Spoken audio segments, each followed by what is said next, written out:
하나님께서는 우리 서울장신교회 모든 성도님들을 사랑하십니다. 건강한 평안 지켜주시고 이렇게 예배 자리로 함께 모여 하나님께 예배 드릴 수 있게 하셨는데요. 이 시간 세상에서의 어렵고 차가운 마음들 내려놓고 마음을 열고 하나님 말씀 듣기를 소망합니다. 그리고 그 과정들 가운데서 한 사람의 신앙인으로서 이 치열한 시대 가운데 나 자신을 어떻게 지켜나갈 것이고 또 하나님의 자녀로서 무엇을 어떻게 해 나가야 될 것인지에 대한 어떤 청사진을 얻을 수 있는 그런 시간 되기를 축복합니다. 잠시 기도하고 하나님 말씀 듣도록 하겠습니다. 하나님 감사합니다. 저희들 예배 자리로 모아주시고 또 세상의 것들 잠시 내려놓고 하나님께만 집중할 수 있도록 하여 주셨습니다. 아버지, 세상이 험난하고 또 많은 것들이 변해가기에 저희들이 늘 붕 떠 있는 것 같고 정신이 없고 또 조급해지기도 합니다. 들려오는 소식들은 다 걱정할 거리들이온데 아버지 정말 어찌하오리이까.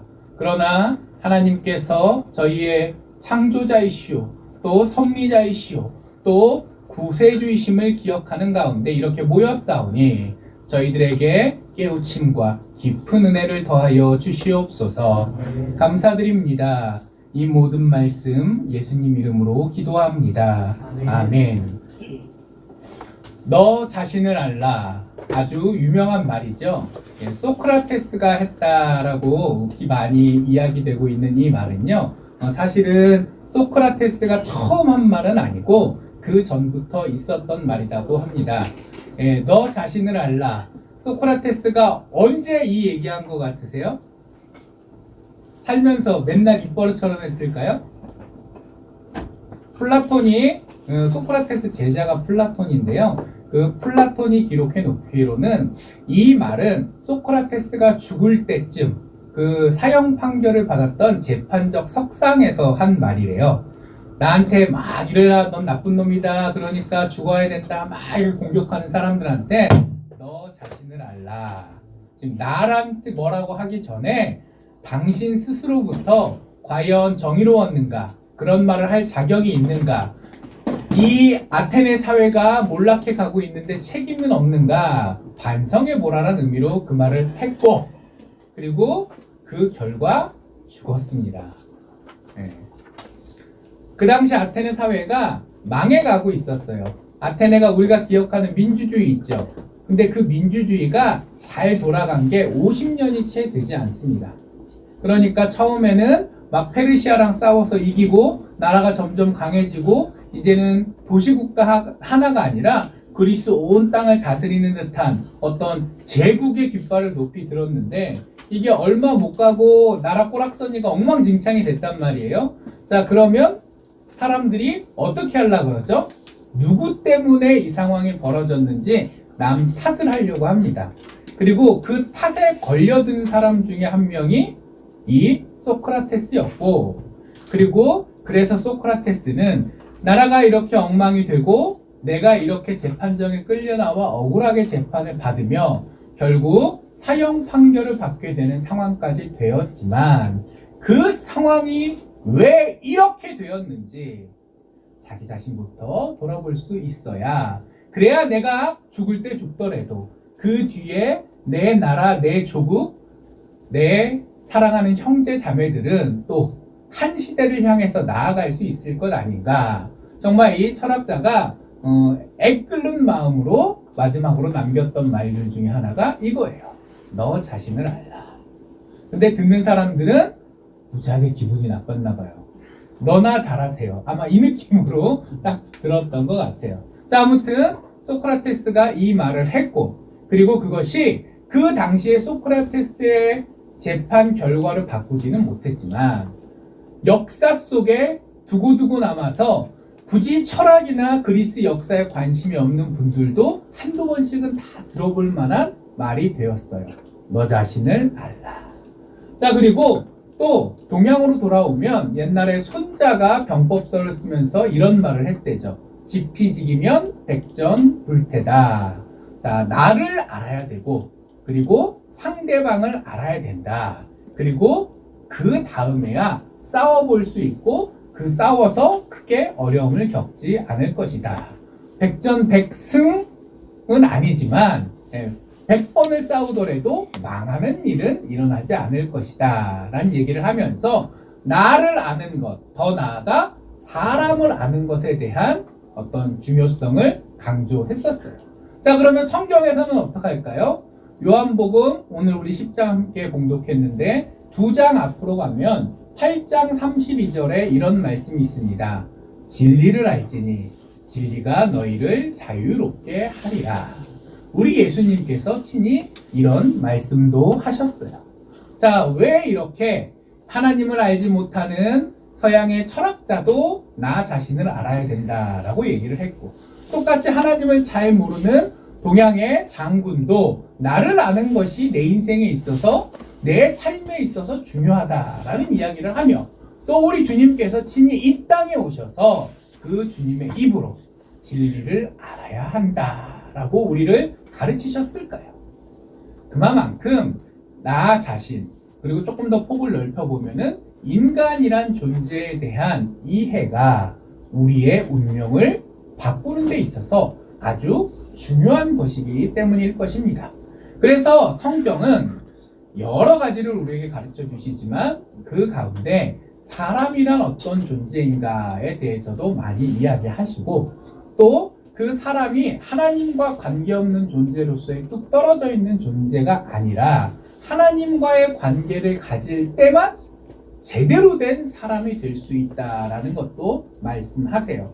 요즘 시대를 바라보면 주일에 주일 성수하시면서 예배 드리시는 분들조차도 주일에 교회에 있을 때는 나와 하나님이 관계가 있는 것처럼 느껴지지만 딱 교회 문을 나서고 일상으로 들어서면 하나님은 어디시 계신지 잘 느껴지지 않고 그저 이 세상의 방식대로 또 일주일 이리 굴렀다 저리 굴렀다, 머리가 아팠다 웃었다, 온갖 난리 법구를 치다가 다시 시계를 보니 또 주일이 다가왔네, 예배 드리러 가야겠다. 아마 이렇게 살고 계시지는 않나요?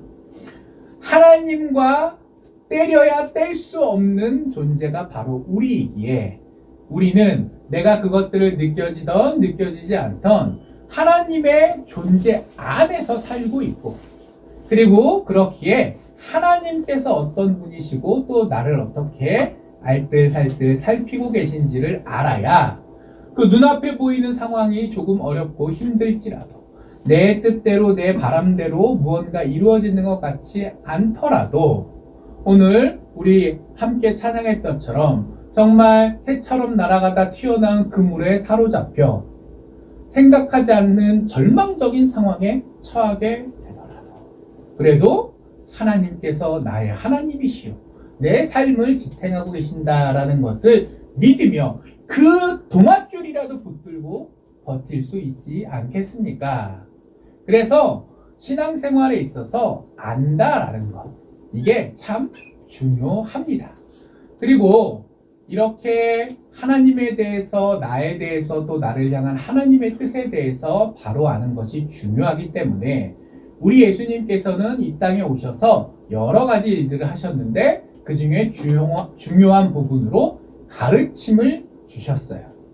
예수님께서 오신 가장 중요한 이유는 무엇이죠? 이 세상에 오셔서 십자가에 달려 우리의 죄를 대속하시는 것이 첫 번째 이유였을 거예요. 그러나 예수님께서는 동시에 많은 것을 가르치셨고 또 많은 병들고 어려운 사람을 도와주셨죠. 배우는 것, 제대로 아는 것이 그만큼 중요했기 때문에 그렇게 하셨고, 또 뭔가를 배우려면 배울 여력이 돼야 되잖아요. 굶어 죽겠을 사람한테 일단 밥을 먹여놓고 가서 왜 상황이 이렇게 됐는지, 앞으로 어떻게 살아야 되는지 잔소리를 하려면 그 다음에 해야지. 굶어 죽어가는 사람한테 네가 그렇게 살았으니 이 꼴이 났지, 정신 똑바로 안 차리면 계속 이 모양 이 꼴이다, 잔소리를 늘어놓다가 그 사람이 꽥 하고 죽으면 그 잔소리 할 무슨 의미가 있겠어요? 이게 더 급한 게 있잖아요. 제대로 할 일을 하기 위해서 그 전에 미리 해야 될 일, 그런 것이 병든 자를 고치고 예수님께서 하나님의 아들이시다라는 것을 사람들이 이해하고 인정할 수밖에 없는 여러 가지 표적을 베푸시는 일이었기에, 그래서 예수님께서는 크게 보면 세 가지를 하신 거예요. 십자가에 달려 우리를 구원하시고, 우리에게 필요한 것들을 가르치시고, 그리고 그 가르치는 것을 이해하고, 아니 최소한 이해하기 위해 들어볼 수 있는 기회를 주시려고 힘들고 연약한 자들에게 찾아가시고 그들을 돌아보셨습니다. 그리고 오늘 본문 말씀 우리가 함께 읽었는데 사실은 10장 1절부터 쭉 연결되는 내용이거든요. 여기서 예수님께서 이 땅에 오신 이유를 살짝 약간 맛보기처럼 보여주시면서 우리와 예수님의 관계를 중심으로 우리가 알아야 될 것을 가르치셨습니다. 오늘 본문의 기본적인 틀은 뭐라고요? 예수님께서 제자들에게 가르쳐 주신 내용이에요. 그러니까 우리도 약간 학교에서 공부했던 느낌으로 예수님께서 가르치고자 하셨던 것들에 집중할 필요가 있을 것 같아요.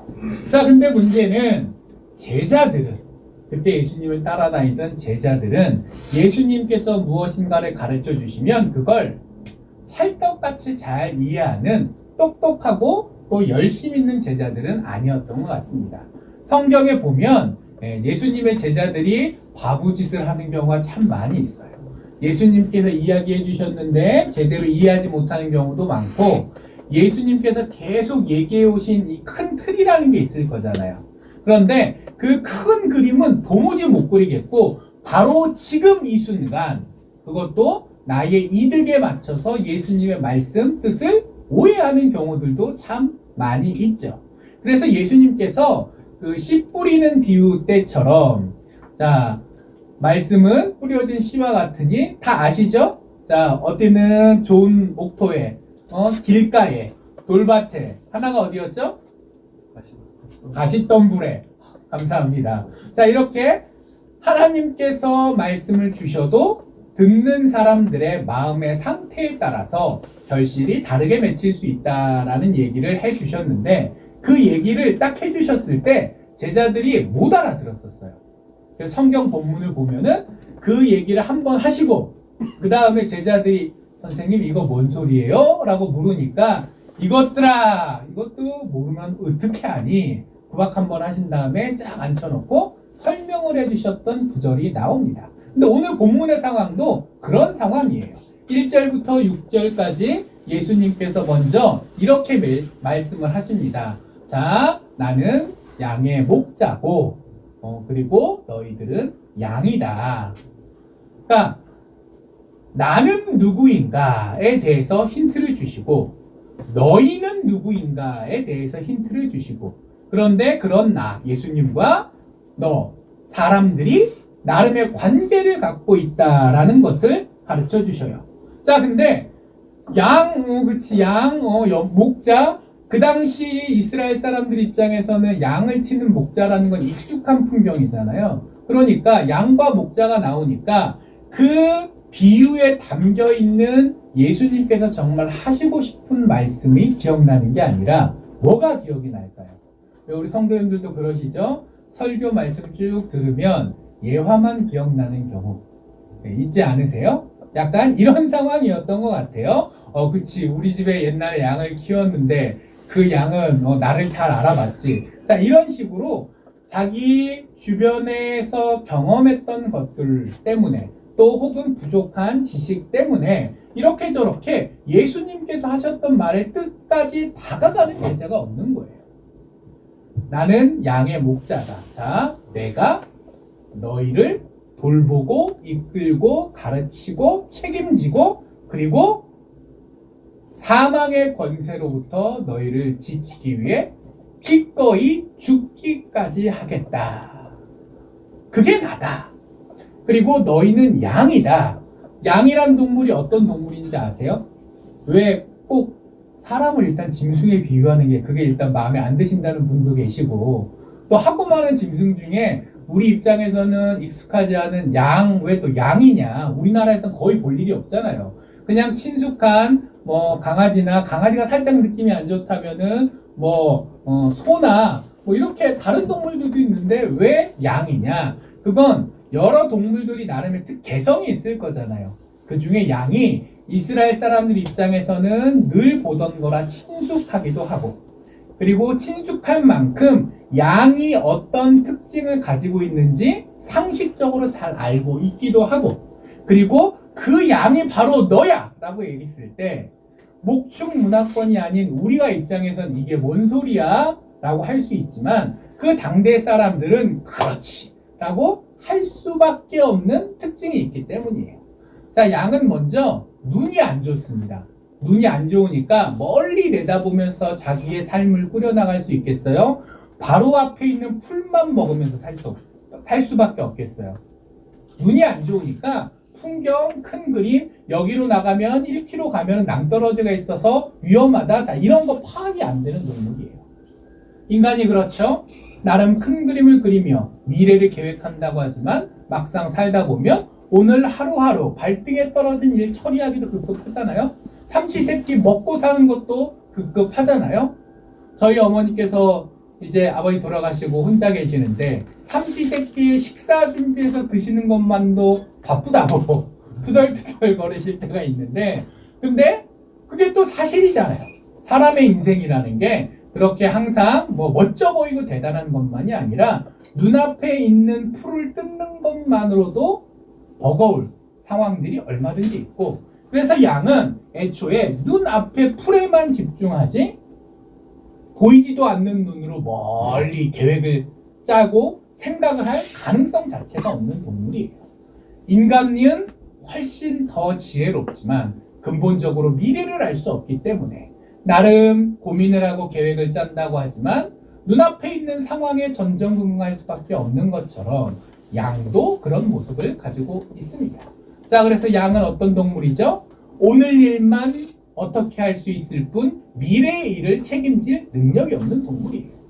자, 그리고 또 양은 겁이 많습니다. 눈이 잘 안 보이니까 저기서 지금 오고 있는 게 호랑이가 오고 있는 건지 사자가 오고 있는 건지 잘 모르잖아요. 파악이 안 되잖아요. 멀리서 보면 그때부터 저게 지금 나를 노리는 건가 지나가는 건가 이것부터 생각을 할 수 있게 되고, 달려서 오는 모습을 보고 나서야 일 났구나, 이제 도망가야겠네, 침착하게 생각해 볼 수 있을 텐데 일단 안 보이면 모든 것이 다 기습이에요. 깜짝깜짝 놀라게 됩니다. 똑같은 사람도 똑같은 일을 당했을 때 미리 예상하고 당하면 그럭저럭 잘 버텨냅니다. 반면에 전혀 생각하지 못했다가 당하게 되면 한 방에 나가 떨어지는 경우들이 많아요. 특히 복싱 선수들, 그 다음에 격투기 선수들이 그런 말을 하는데, 자, 보이고 맞는 거는 아무리 세게 와도 나도 이 맞는 게 직업인 사람이니까 어떻게든 대응이 된다는 거예요. 이렇게 주먹 날라오는데 더 세게 맞으려고 이러지 않는다는 거예요. 어떻게든 이렇게 피해가지고 싹 가지고 요만큼 맞아서 아프긴 하지만 그거 한 방에 KO 되는 상황은 피할 수 있다고 합니다. 근데 정말 무서운 건 뭐냐? 안 보이는 거. 여기서 투닥투닥 하고 있는데 갑자기 옆에서 날라오는 이런 거. 그런 거는 방어 자체가 안 되기 때문에 100% 데미지가 들어오고, 그래서 가끔 그런 거 한 방으로 경기가 그냥 끝나버린다는 거예요. 보여야 막을 수 있어요. 근데 보이지 않으니 늘 스트레스 받으면서 살고, 스트레스 받으면서 살다 보니까 작은 일만 터져도 필요 이상으로 난리 칩니다. 자, 그리고 그렇게 겁이 많은 동물들이 모여 있어요. 왜 모여 있을까요? 혼자서는 도무지 살 자신이 없으니까. 보이는 것도 없고 내가 무슨 강한 무기가 있는 것도 아니고, 그래서 양은 모이려고 합니다. 그래서 그 영상 같은 거 찾아보시면 잘 나오는데요. 초장에 양떼를 뿌려 놓는데 작은 기회만 있으면 양들이 자연스럽게 한 군데로 모여요. 지들끼리 낑겨서 못 움직여, 나중에 가운데 있는 애들은. 근데 불편할 것 같은데 그게 습관이에요. 혼자 있으면 왠지 두렵고 같이 있어야 좀 마음의 위안을 얻는 동물. 자, 그러다가 깜짝 놀랄 일이 진짜 번개를 한번 딱 내리꽂혀서 깜짝 놀라면 사방팔방, 자, 우리가 침착하게 모여서 공동의 대응을 하자, 어떤 리더를 중심으로 인간이 조직을 이루는 것처럼 이렇게 체계적인 대응이 안 되고 다 사방팔방 흩어졌다. 누구는 눌러서 뛰어가다 낭떠러지에 떨어지고 누구는 돌불에 걸려 채어 다리가 부러지고 하는 그런 존재. 그리고 정작 이리가 눈앞에 딱 나타나면 어떻게 해야 되죠? 도망갈 데가 없어. 도망갈 데가 없으면 어떻게 해야 돼요, 사람이? 옛날에 삼국지에 보면 이런 말이 나와요. 싸울 수 없으면 지키고, 지킬 수 없으면 도망가고, 도망갈 수 없으면 항복하고, 항복해도 안 될 것 같으면 어떻게 해요? 죽어야지. 라는 말이 있어요. 사마이가 한 말인데, 자, 양이 자기가 싸울 능력이 없고, 지킬 능력도 없고, 도망도 못 가서 지금 이리한테 딱, 이리 얼굴을 마주보고 있는 상황에서, 자, 항복하면 어떻게 되는 거예요? 항복하면 살려주는 거 아니잖아요, 그 상황에서는.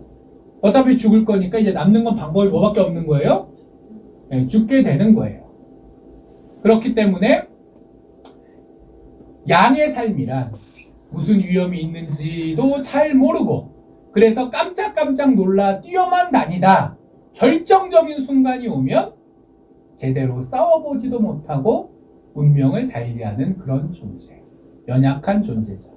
근데 그 와중에 양이 그렇게 약해 보이는데 고집은 있을까요, 없을까요? 무지하게 고집쟁이랍니다. 말도 못한 고집쟁이랍니다. 솔직히 제가 양을 쳐본 적은 없어서 책에서만 보고 자료에서만 봤지만 정말 장난 아니래요. 그래서 가끔 요즘은 그래도 유튜브가 잘 돼 있어서 유튜브 쇼츠에 그런 영상이 나와요. 양이 오늘 양의 문 얘기가 나왔는데 그 양의 문 안으로 양들을 들여보내는 그 양 돌보시는 분한테 3단 점프로 헤딩을 하는 그 유튜브 짤이 하나 있던데 그래가지고 절대 방심하면 안 된다. 절대 엉덩이를 보여주면 안 된다. 엉덩이를 보여주면 일단 달려와서 들이받을 확률이 매우 높다. 보통 그건 당연해서 주의하는데 이렇게 벽치고 삼각으로 뛰어가지고 들이받을 줄은 몰랐네. 아무튼 능력도 없고 미련한 주제에 또 성깔은 있는 존재예요. 자, 딱 누구 같죠?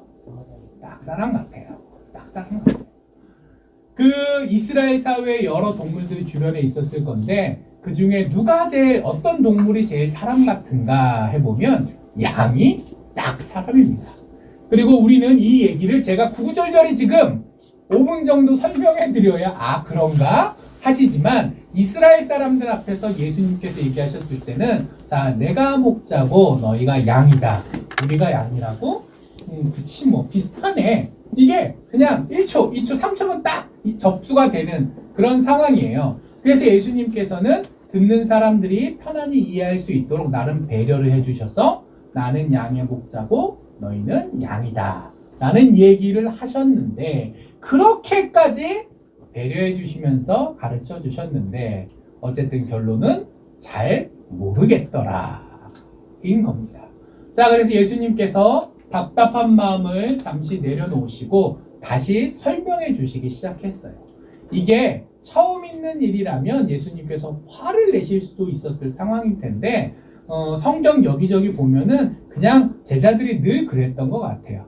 늘 부족해서 예수님께서 말씀하시는 것을 제자라면서도 제대로 이해하지 못하고 그래서 심지어 예수님께서 내가 십자가에 달려 죽고 사흘 만에 부활하실 것이다 라는 말씀을 여러 차례 하심에도 불구하고 정작 순환의 그날이 오니까 다 예수님 버리고 뿔뿔이 도망치기도 했죠.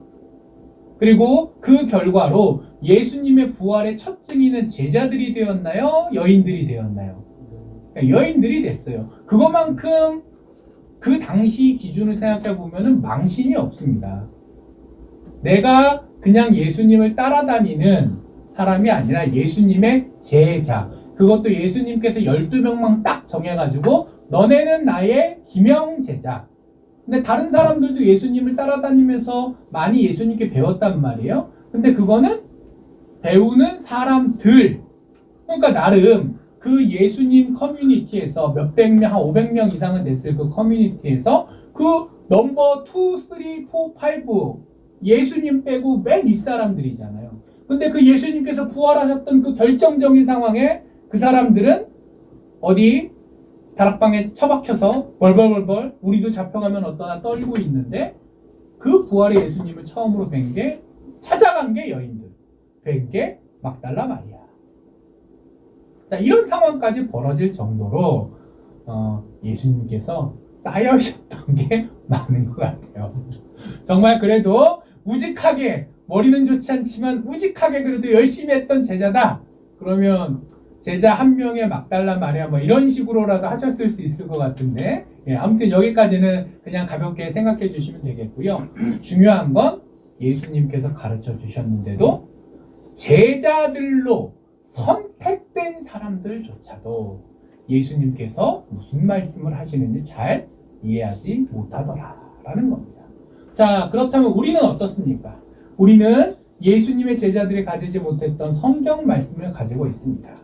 예수님의 제자들의 할 수 없었던 글을 읽을 수 있습니다. 그만큼 다 교육을 받았습니다. 예수님의 제자들이 할 수 없었던, 가질 수 없었던 수많은 다른 자료들이 있습니다.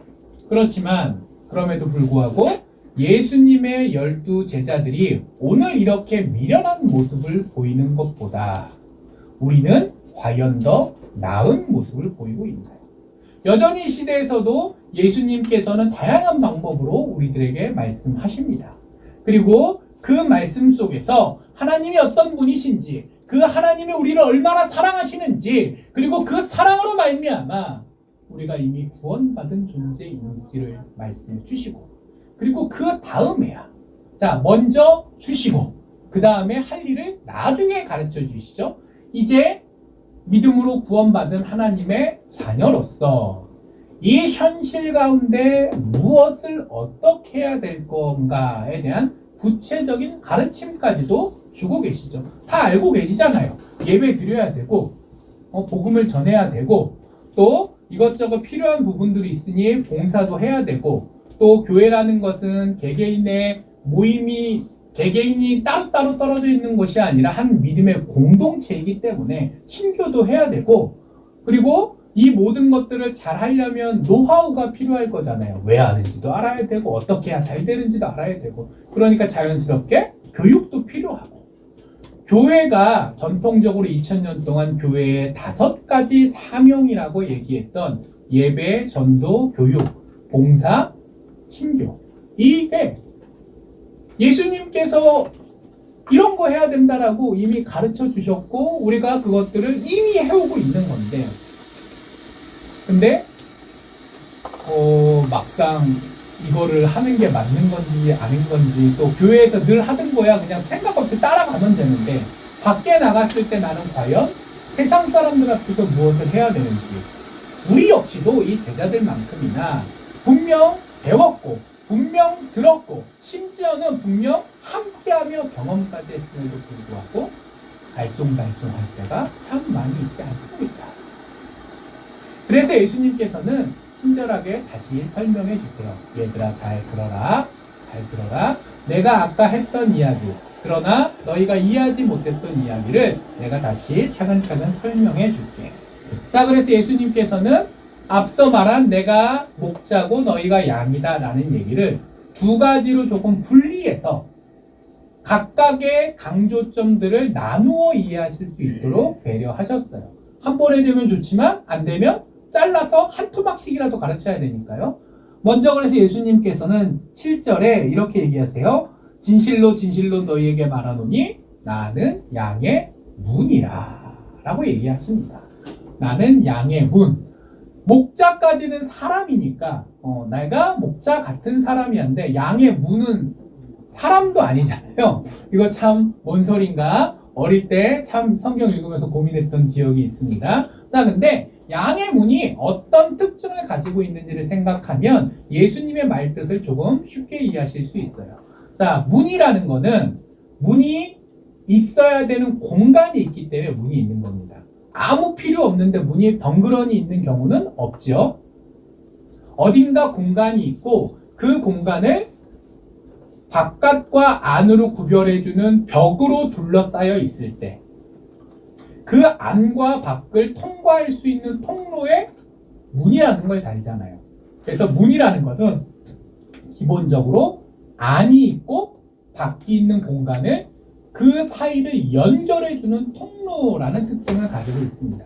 자, 그러니까 예수님께서 양의 문이다라고 얘기하시는 것은, 자, 양이란 존재가 어떤 존재라는 거예요? 바깥에 있을 때도 있고 일정한 공간 안으로 들어와 있을 때도 있고, 그리고 이 양쪽을 왔다 갔다 하는 데 있어서 중간 필요한 통로라는 게 있다라는 걸 얘기해 주시는 거죠. 자, 양이란 존재는 어떤 존재입니까? 평소에 날 따뜻할 때는 나가가지고 들녘으로 나가 풀을 뜯습니다. 그러다가 날씨가 좀 추워지거나 동네 상황에 어수선해서 뭐 곰이라도 출몰했다라는 얘기가 들어서 목자가 이건 안 되겠다 판단하면 다 애들을 불러들여요. 자, 목자 앞에 가면서 종을 치고, 그 다음에 익숙한 풍경이시죠? 강아지들이 뛰어다니면서 양 밖으로 못 새게 계속 밀면 양이 졸졸졸졸졸 목자 뒤를 따라가서, 자, 하나 둘 셋 넷 들어갑니다.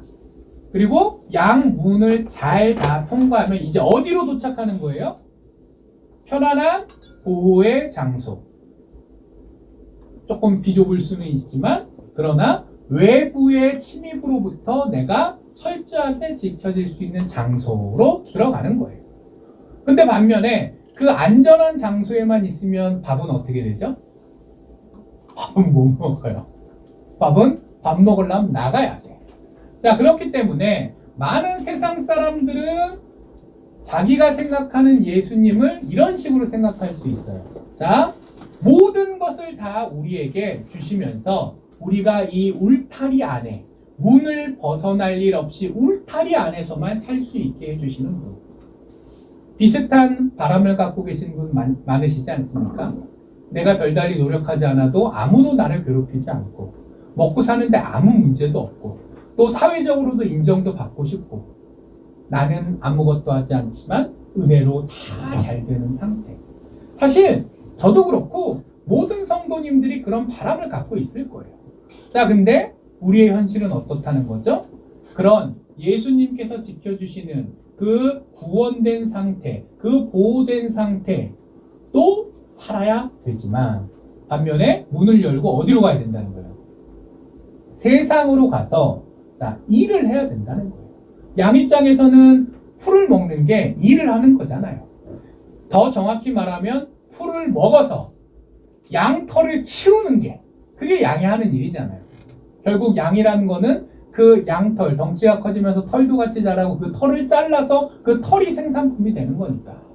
그래서 예수님께서는 이렇게 말씀하시는 거죠. 자, 내가 세상으로부터 너희를 보호해주는, 너희를 구원해주는 그런 존재이다. 하지만 가둬놓는 존재가 아니라 다시 세상으로 나가서 세상을 향해 네가 해야 될 일을 할 수 있는 기회도 주는 존재다.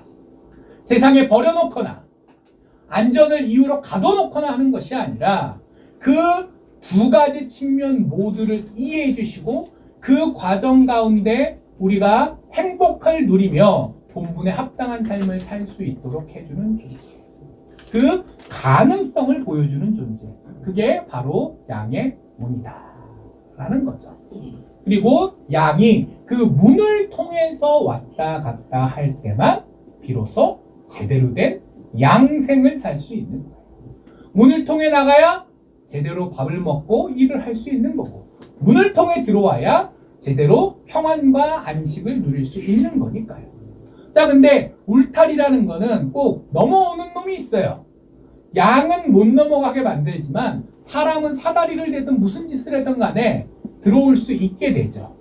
그래서 역사를 보면 하나님께서 여러 가지 방법을 통해서 울타리를 주시고 또 문 대신 예수님을 보내주시고 또 우리가 활동해야 될 넓은 이 세상의 영역들을 주셨는데, 그 양 울타리 속에 안전히 지켜져야 될 양들을 울타리 틈을 타고 넘어와서 가져가려는 도둑들이 있다라고 또 예수님께서 말씀하시는 거예요. 문으로 들어오는 나는 양들을 위한 존재이지만 문이 아닌 다른 곳으로 넘어오는 자는 다 강도요 절도다. 그리고 내가 양의 문으로 제대로 서기 전에 너희들에게 들락날락했던 자는 다 절도요 강도니. 자, 이 얘기가 뭐냐면 하나님께서 예수님을 구원의 유일한 통로 양의 문으로 세워주셨는데 그 전에 내가 그런 구원자다라고 왔던 사람들도 있었단 말이에요. 그 사람들은 말은 어떻게 쓸지 몰라도 겉으로 볼 때 얼마나 그렇을지 몰라도 자, 결론은 뭐다? 하나님께서 양을 위해 세워주신 존재가 아니기 때문에 결국은 그들은 자신의 생각, 자신의 이득을 위해서 양을 탈취하려는 도둑밖에 될 수 없다. 그리고 이 상황에서 양은 누구죠? 우리잖아요. 우리는 뭘 알아야 돼요? 양인 우리는. 예수님 외에 그럴듯한 얼굴을 가지고 좋은 소리를 하는 과거에도 있었고 지금도 있었고 앞으로도 계속 있을 이 세상의 유혹에 대해서 그러면 정말 내가 지금보다 더 행복하게 잘 살 수 있겠구나라고 착각하지 않고 나의 인생의 본분을 깨달으면서 하나님께서 이미 주신 구원에 만족할 수 있는, 감사할 수 있는 그런 태안이 필요하겠고 또 나를 위해 주신 이 예수님만이 유일한 구원의 통로임을 인정하는 가운데 그 예수님의 보호 안에서 우리가 교회 안에서 믿음 안에서 평안을 누리는 동시에 이곳에 안락히 앉아 있으려고만 하지 않고 또 예수님께서 벽이 아니라 문으로 와주신 그 의미를 기억하면서 기꺼이 나가 풀을 뜯으며 햇볕을 맞으며 우리가 해야 될 일을 할 의무도 있다라는 거예요. 그래서 예수님께서는 이 양의 문으로 스스로를 비유하시면서 예수님께서는 우리를 구원하시는 분이신 동시에 우리가 일상의 삶을 계속 유지해 나가면서 더더욱 하나님의 뜻에 합당한 삶을 잘 살아낼 수 있는 성장할 수 있는 존재로까지 팍팍 밀어주고 계신다라는 것을 알려주신 거예요. 그리고 그 다음에 또 예수님께서는 바로 이어서 나는 선한 목자다라고 얘기하십니다. 지금 계속 얘기가 양에 대한 얘기로 왔다 갔다 하고 있는 거잖아요. 그러니까 양이 있으면 당연히 목자가 있는데 몰라요. 요즘은 하도 무인으로 돌아가는 게 많아서 요즘에 진짜 양치는 동네 가면은 이제 드론이 날아다니고 로봇가 양치는 날도 올지 모르겠는데 아무튼 예수님께서 이 말씀을 직접 하실 그때는 양을 친다라는 거는 사람이 가서 목자 노릇을 할 수밖에 없는 거예요. 그래서 예수님께서는 양이 어떻게 해야 되는가에서 이제는 그 양을 치는 목자로 약간 초점을 이동하신 거죠. 자, 근데 목자는 두 종류가 있다는 거예요. 예수님의 표현에 따르면 선한 목자가 있고 또 어떤 목자가 있죠? 사꾼 목자가 있습니다. 자, 사꾼 목자는 나쁜 놈일까요? 아니면 뭐 그럭저럭 나쁘다 좋다 얘기하기는 어려운 그냥 직장인일까요? 여기 말한 사꾼 목자가 이리가 나타났을 때 도망가지만 예수님께서는 그게 말도 안 되는 범죄라고 얘기하진 않으신 것 같아요. 걔는 그러는 게 당연해. 왜? 사꾼이니까. 월급쟁이니까. 나의 이득을 위해서 이 일을 하는 것일 뿐, 이 양들을 사랑하고 이 양들을 위해서 내가 희생을 감수하겠다는 결단은 없는 존재들이 사꾼 목자니까요. 이 당시에는 양을 치는 일이 되게 어려운 일이었대요. 왜냐하면은 뭐 약간 도시화가 많이 됐다고 해야 되나? 또 이제 농사를 더 많이 짓기 시작하면서 옛날에는 이스라엘 뭐 예를 들면 베들레헴 기준이라고 치면 베들레헴이라는 마을이 있으면 그 주변에서 양을 쳤는데 이제는 그 주변이 다 어느 정도는 건물이 들어서고 어느 정도는 농토로 개간되고 그럼 양은 어디서 풀 뜯어야 되죠? 멀리 가야죠. 변두리로 가야죠. 근데 점점 개발된 땅이 넓어지다 보니까 그 마을에서 먼 쪽이라는 느낌의 변두리가 아니라 진짜 나라 끄트머리 이 테두리에 가서 양을 쳐야 되는 시대가 됐어요. 그러다 보니 당연히 경찰이 돌봐줄 수 없겠죠. 당연히 인적이 뜸하니 들짐승들이 출몰하는 경우가 작겠죠. 그리고 당연히 제대로 된 어떤 울이나 울타리 같은 걸 갖추는 것도 힘들겠죠. 그러다 보니까 양을 관리하는 게 점점 3D 업종이 돼갖고, 그래서 예수님 시대만 되더라도 그 이스라엘 백성들의 뿌리는 목축이잖아요. 모세 출애굽하던 시절에 그들은 목축 민족이었잖아요. 근데 이제 농경 민족화가 거의 다 되다 보니까 양들 치는 일이 어려워지고, 어려운 일은 당연히 누가 하죠? 잘난 사람들이 하나요? 어려운 사람들이 하나요? 사회의 제일 약자들이 어쩔 수 없이 하는 일이 됐어요. 자, 그리고 그 어쩔 수 없이 하는 일이 또 위험까지 하네? 그래서 그때는 사회적으로 아예 이렇게 관습이 잡혀 있었어요. 양 주인이 양 100마리를 삭군 목자한테 맡겨요. 그 다음에 1년이 지났어. 양이, 자, 우리로 따지면 은행에 돈을 맡긴 거잖아요. 이자가 늘어야 돼요? 원금이 줄어야 돼요? 늘어야 되죠. 근데 이스라엘 양치기법은 10% 손실은 뭐 인정. 괜찮다. 내가 100마리 맡겼는데 90마리까지 뭐 도둑을 맞던 아니면 저기 일이나 고만한테 습격을 당해서 죽던 병들어 죽던 내가 책임을 묻지 않겠다. 그게 법이에요. 이득은 못 낼 망정 손해를 봐도 괜찮다. 20%까지는 죄를 묻지 않아요. 너 일은 잘 못했네. 일 똑바로 해야지. 해고야까지는 할 수 있지만 물어내라고는 못해요. 그 이상 어려움이 생겨야 너 잘했네 못했네 하면서 요즘 식으로 따지면 소송이 일어나는 거예요. 그 당시에 목축업이라는 거는 손실을 당연하게 생각하던 문화일 정도로 엄청나게 어려운 일이었습니다. 자, 그렇기 때문에 이 삭군 목자는 어려운 일을 하는 사람이었고 배운 것도 없는 사람이었고 당연히 마지못해 이 일을 하는 사람이었고 근데 위험한 일을 하는 사람이었어요. 당연히 이리가 나타났을 때 이 양을 지키려고 목숨을 거는 삭군 목자들이 있었을까요? 이리가 양 잡아가도 괜찮아요. 나한테 아무 문제도 안 생겨요. 만약 법적인 책임이라도 지웠으면 그게 무서워서라도 싸우는 신용이라도 할 텐데 사회적 상황이 이렇다 보니까 삭군 목자는 당연히 도망갔습니다. 근데 예수님께서는 그 삭군 목자와 자기를 비유하시면서 자기를 선한 목자라 이야기하시면서 선한 목자의 특징으로 먼저 양들을 안다고 하세요.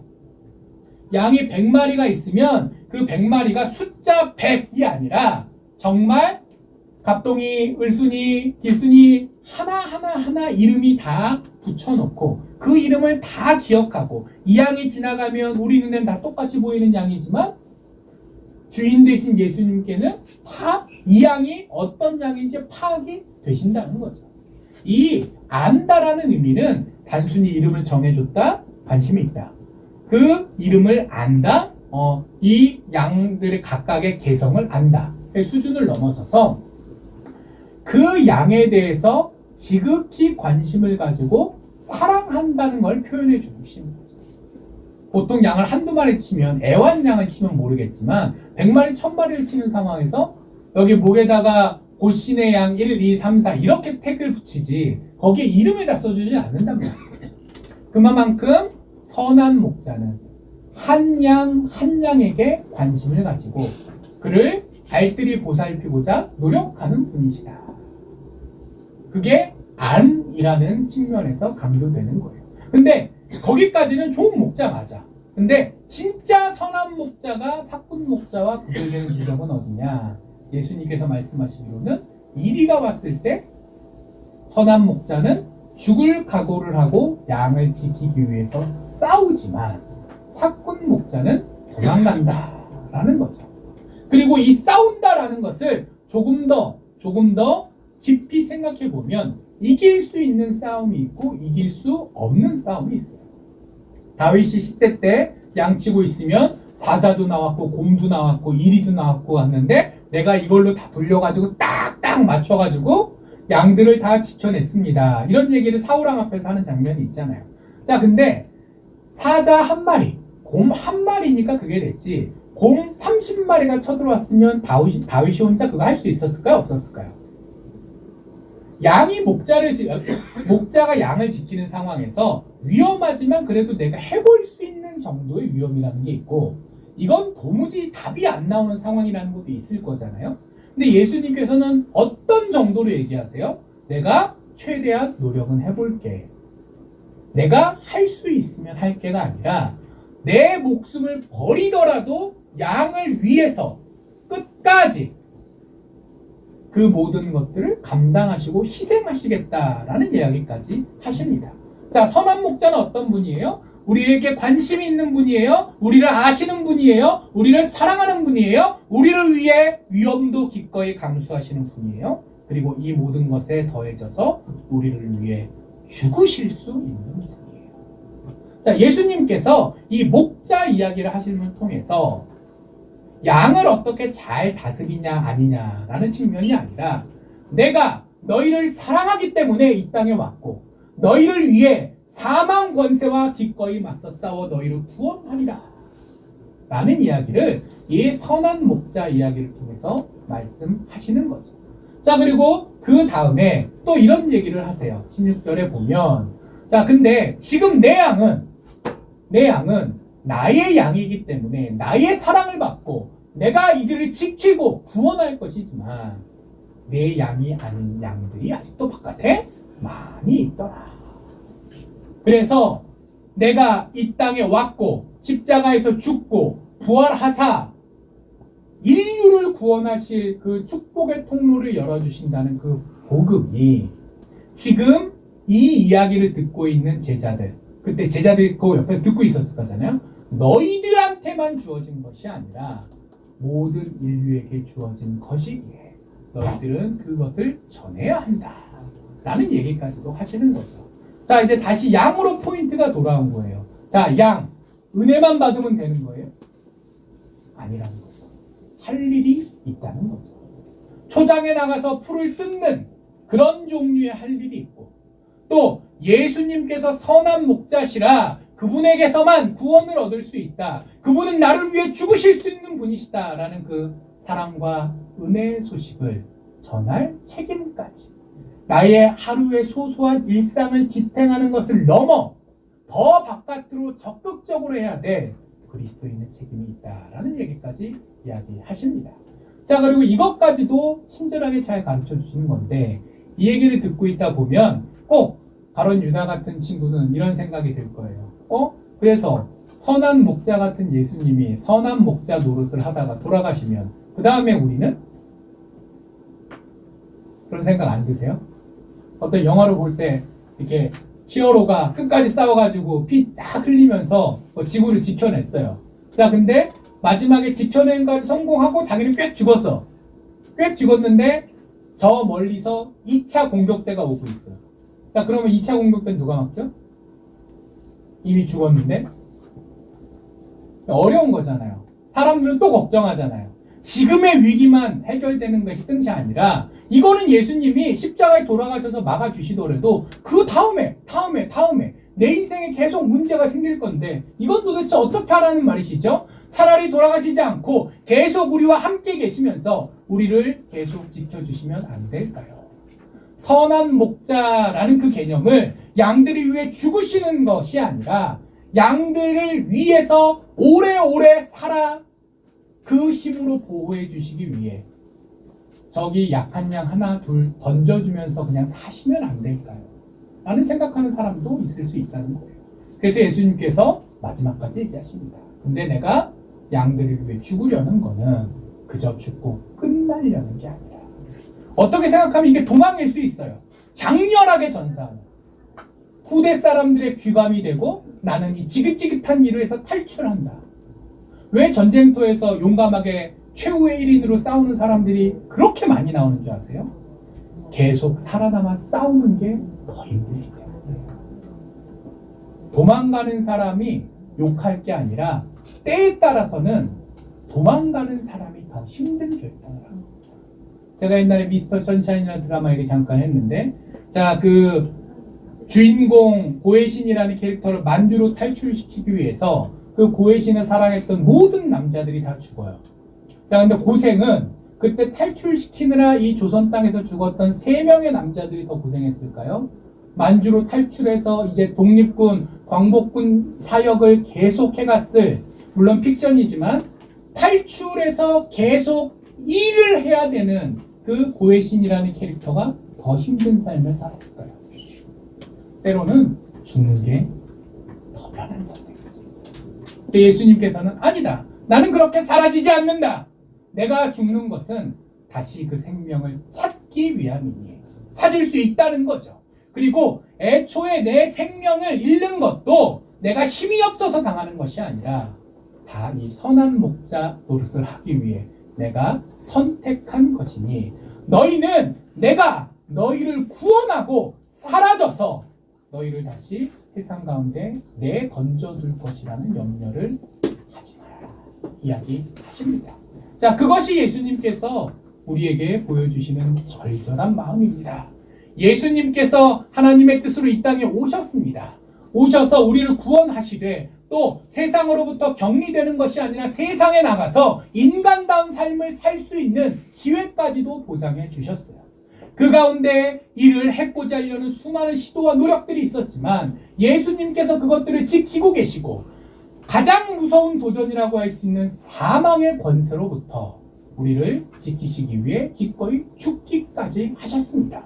그리고 죽는 것으로 끝나지 않으셨습니다. 다시 살아나사 여전히 우리 곁에서 우리를 지키고 계시며 이제 양인 우리가 내가 양이고 예수님이 나의 목자시구나를 알고 그래서 양으로서 목자 뒤를 졸졸 쫓아다니는 것 그게 어떻게 생각하면 당연한 거잖아요. 당연한 거잖아요.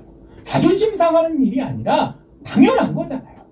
당연한 믿는 자로서의 본분을 다할 수 있게 하시고 그리고 더 나아가 예수님의 권면대로 그 놀라운 복음을 전할 수 있는 동기까지도 우리에게 주셨습니다.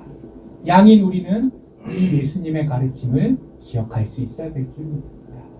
양인 우리는 이 예수님의 가르침을 믿고 이 험난한 세상에 위축되지 않고 당당해야 할 줄 믿습니다. 그리고 양인 우리는 이 예수님의 위대한 구원의 음성을 들은 자로서 먼저 받은 자로서 이제 그것을 널리 전할 전도와 선포의 책임도 지고 있는 줄 압니다. 그 모든 것 기억하시는 가운데 일상의 삶 가운데 힘차게 펼쳐내실 수 있기를 우리 주님 이름으로 간절히 축복합니다. 기도하겠습니다. 하나님 감사합니다. 저희들 정말 부족하고 모자라지만 이렇게 예수님을 통해 구원해 주시고 또 그 구원의 놀라운 은혜를 가르쳐 주시며 우리가 이제 어떻게 해야 할지까지도 알려주셨습니다. 익숙한 내용들이지만 잊고 살아갑니다. 아버지 잊지 않도록 가슴판에 새기게 하여 주시옵시며 일상의 삶 가운데 늘 이 가르침을 품고 나아가는 저희 모두 되게 하여 주시옵소서. 감사드립니다. 이 모든 말씀 예수님 이름으로 기도합니다. 아멘.